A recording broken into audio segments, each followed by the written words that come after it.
Hello, I'm Tom Knoll, President of CIMI Corporation, and I want to welcome you to TechsRay, a podcast service of CIMI Corporation. TechsRay is a trademark of CIMI Corporation. Today's topic is the Juniper Networks fourth quarter 2022 earnings call, which came out at the end of January of this year. The first question we have to ask ourselves is why we should care about Juniper in the first place. They're a major IP infrastructure vendor. Along with Cisco, they're leaders in that space. And they've made some incredibly smart acquisitions, and they've leveraged them pretty well at the technology level, meaning that they've done well to modify and enhance the things that they bought to make them better. And Wall Street has generally been much more positive about Juniper than they are about most of Juniper's competitors. And all of these are good reasons to look at Juniper and Juniper's quarter to see what it might mean for the network market overall. So did Juniper's earnings report for 4Q22 justify all of this? They did beat earnings estimates on EPS, and they missed on revenue. They guided up on full-year growth and on margins, and they suggested weakness in cloud service provider and forward ordering processes. So in all, it was kind of a mixed bag, and Wall Street reacted in kind of a mixed way to Juniper's results. Looking at the enterprise sector, there's no question that Juniper was boosted by its artificial intelligence products, Mist AI. Enterprise was their best performing segment, up 32% year over year. AI-driven enterprise, which is a specific component that includes their Mist AI, revenue was up by 30% year over year and 19% sequentially.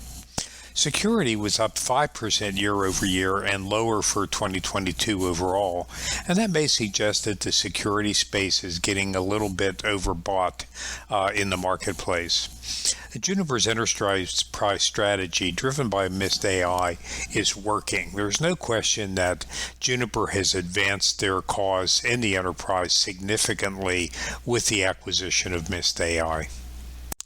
In the public cloud space, hyperscalers as some people call it, I think that it's pretty clear that Juniper's cloud-ready data center strategy, including Apstra, saved their cloud revenues from a bigger hit. Cloud was up 14% year over year, which is slower growth in the enterprise and slower than some analysts had expected. Cloud-ready data center was up 50% year over year. Automated WAN solutions were off 4% year over year. And if you look at this combination of numbers, one of the things that it shows to me is that Juniper needs a more specific cloud-centric strategy, including both virtual networking and a cloud metro edge articulation. Juniper's articulated the notion of cloud metro before, but they've really not fleshed it out as strongly as they should have.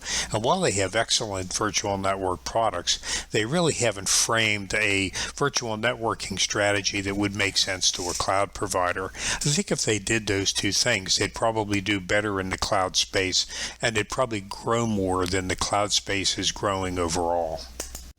In the service provider space, it's fair to ask whether the segment is in trouble, not just for Juniper, but maybe for everybody else. Juniper was down 8% year over year, mostly driven by the automated WAN portfolio, which is where their traditional networking products largely fit.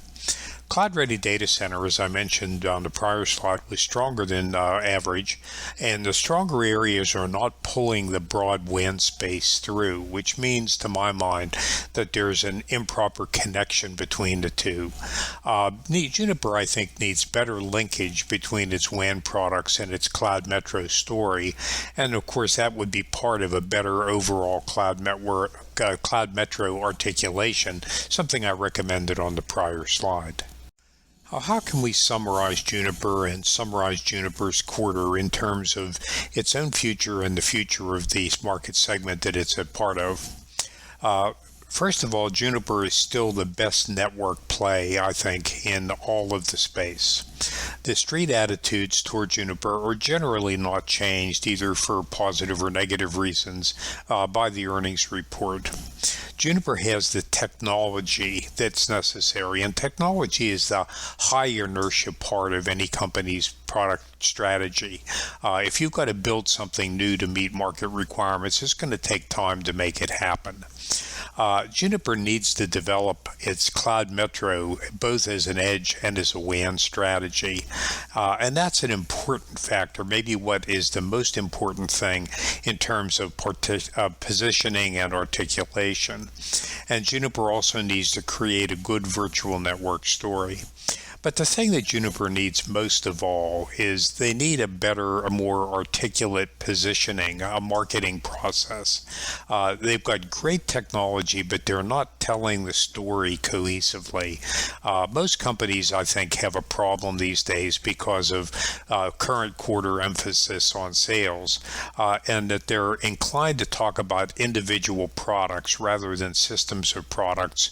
And of course, it's systems of products that users build networks from. Buyers need to buy an ecosystem. They can't buy individual pieces of technology and hope that they add up to an ecosystem. I'm seeing some signs that Juniper may be changing in this regard, and I'm hopeful that they are, because if they do, then they are going to be a giant in this space. You can't have a public presentation these days without some legal disclaimers, so please take the time to read these and take heed to what we said. Thank you very much for listening.